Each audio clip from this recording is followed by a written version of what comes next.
Hola, mi nombre es Itlali y vamos a hablar sobre el equilibrio, en específico el equilibrio químico. Este es un campo muy importante para la química, por lo tanto es de lo más estudiado en la ciencia. Este video tiene la finalidad de abordarlo en un ámbito histórico, al igual que compararlo con equilibrios de la índole físicos, sociales, biológicos, etc. Para comenzar, hay que hablar qué es el equilibrio. De manera muy básica, el equilibrio entonces es un estado de estabilidad o de balanceo entre los atributos o las características de dos cuerpos o de dos situaciones. Veamos algunos ejemplos que podemos encontrar en la vida cotidiana. El primero es estar en equilibrio con uno mismo y el mundo. Esto quiere decir que hay que balancear la salud, la familia, la economía, el trabajo, el ocio, el aprendizaje, la diversión y la espiritualidad, independientemente de la religión que ejerzamos.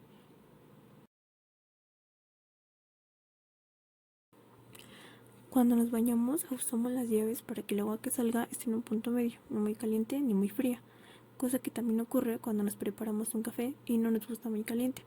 Estos son ejemplos de equilibrio térmico. Ajustamos las temperaturas para que se busque este equilibrio y haya un punto medio entre ambas.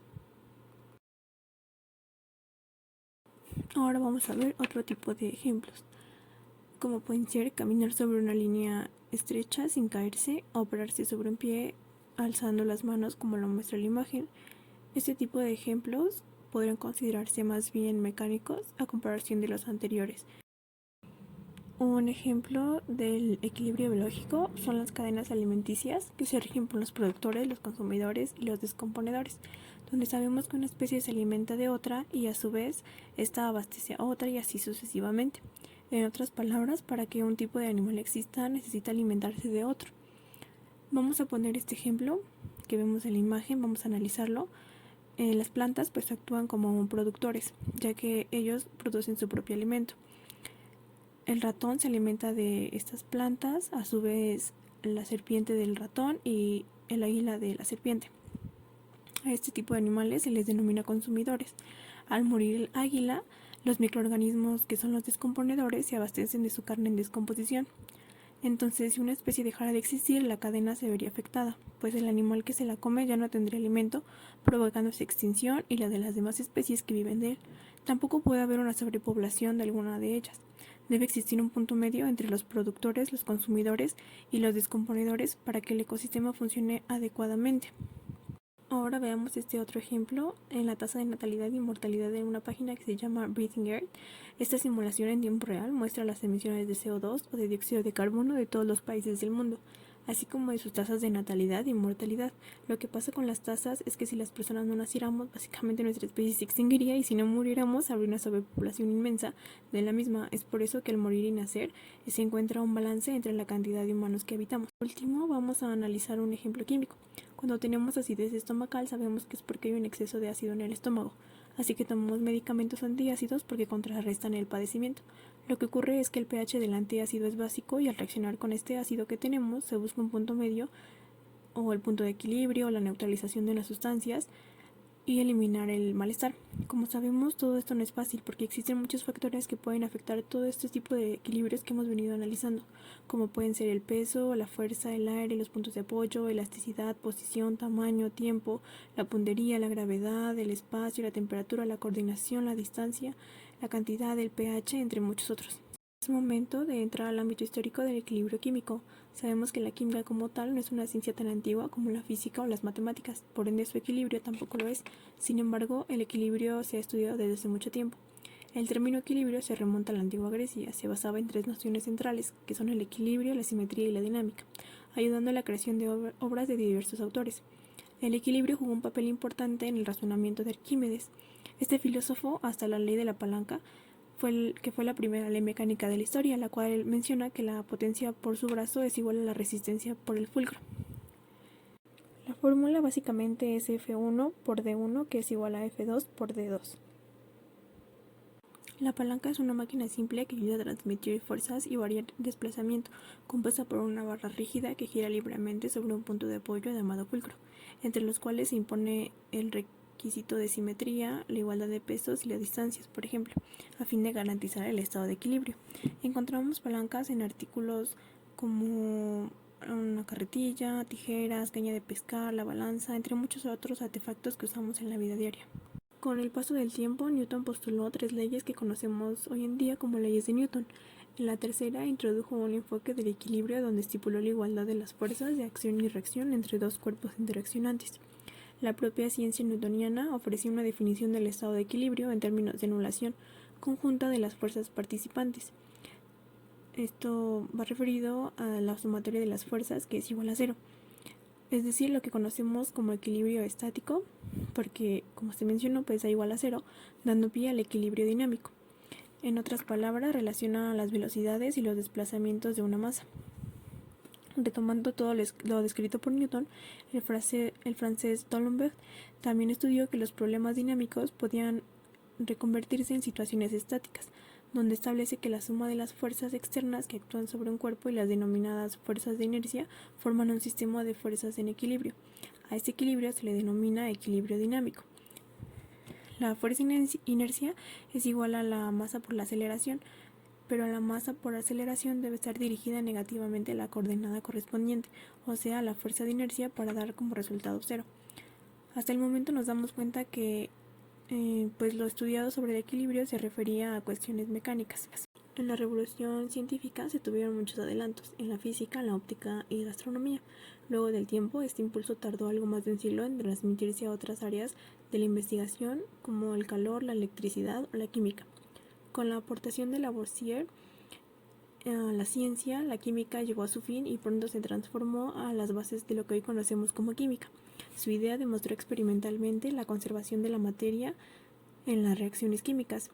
Hoy, pues la conocemos como ley de la conservación de la materia, lo que hizo pensar que algo pasaba, que al reaccionar los reactivos hacía que se reordenara la estructura interna de dichas sustancias. Las ideas del atomismo tomaron pie y retomaron sus inicios con Demócrito. La combinación del atomismo con el mecanicismo newtoniano condujo a la llamada filosofía corpuscular. Boyle fue de los pioneros en esto, explicando todos los procesos químicos sobre las bases de fuerzas microscópicas atractivas o repulsivas entre los presuntos corpúsculos materiales. Ahora nos damos cuenta que el equilibrio poco a poco se fue introduciendo de una manera indirecta en la química. Todos esos estudios llamaron la atención de Faraday, respaldándolo por dicho Paul Boyle, investigando fenómenos eléctricos con ayuda de sus descubrimientos del magnetismo. Estableció en 1834 las leyes de electrólisis a partir de una serie de estudios experimentales sobre el fenómeno de la descomposición de sustancias químicas por la acción de una corriente eléctrica, lo que ayudó a demostrar que el agua no es un elemento, sino que es un compuesto por hidrógeno y oxígeno. También a Faraday se le corresponde el descubrimiento de la ley de la inducción electromagnética, un hallazgo compartido con Joseph Henry y Lenz, que consiste en que cualquier variación de flujo magnético a través de un circuito cerrado genera una corriente inducida que solo persiste mientras se produce dicho cambio de flujo.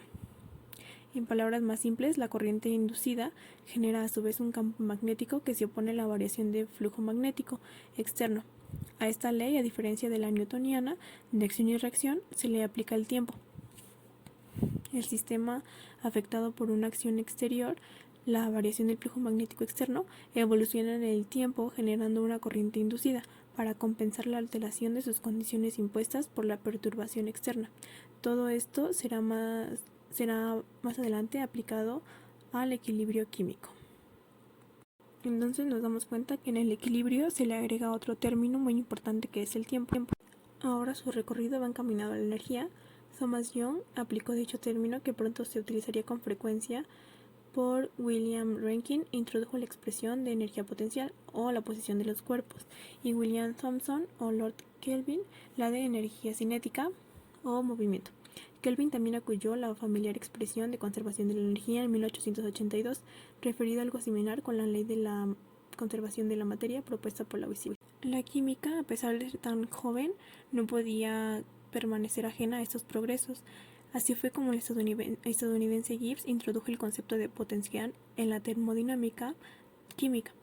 Termo pues se refiere a la temperatura y dinámica al movimiento, simbolizando el incremento de energía dividido entre la cantidad de materia añadida a un sistema bajo ciertas condiciones.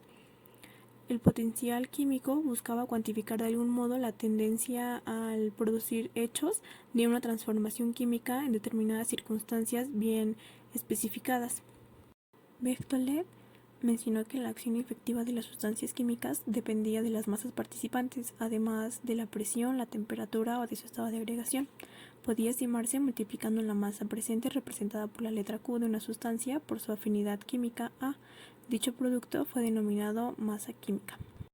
Guldberg y Gage fueron dos investigadores que afirmaron con firmeza que una reacción solo podía ocurrir cuando las moléculas de todos los reactivos coinciden con el mismo entorno de las proporciones indicadas por los coeficientes estequiométricos. También mencionaron que la probabilidad de que las moléculas de un reactivo se situasen en un cierto punto era proporcional al de la masa activa de una sustancia. Matemáticamente hablando, el estado de equilibrio no se alcanza por lo común hasta que la interacción ha durado tiempo infinitamente largo. Así pues, cuando una reacción reversible, que en este caso será A más B, será igual a A' más B', alcanza el equilibrio. Ello se debe a que las tendencias de A y B a transformarse igualarán a las que llevan a A' y B' a transformarse en sentido opuesto. El cociente de los coeficientes de afinidad son una cierta constante de equilibrio dependiente de la presión y de la temperatura.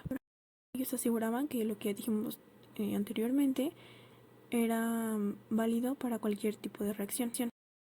Sin embargo, es universalmente cierta la relación entre la constante de equilibrio y el cociente de las concentraciones elevadas a sus coeficientes estequiométricos.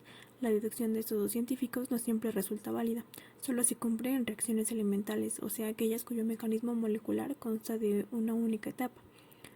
Gibbs fue quien proporcionó la expresión funcional correcta para la constante de equilibrio con su dependencia de energía y temperatura. El planteamiento de Guldberg y Gage fue básicamente dinámico, pero sí hay una similitud estructural entre la ley del equilibrio químico en el enunciado de estos dos y el equilibrio de la balanza estudiado por Arquímedes.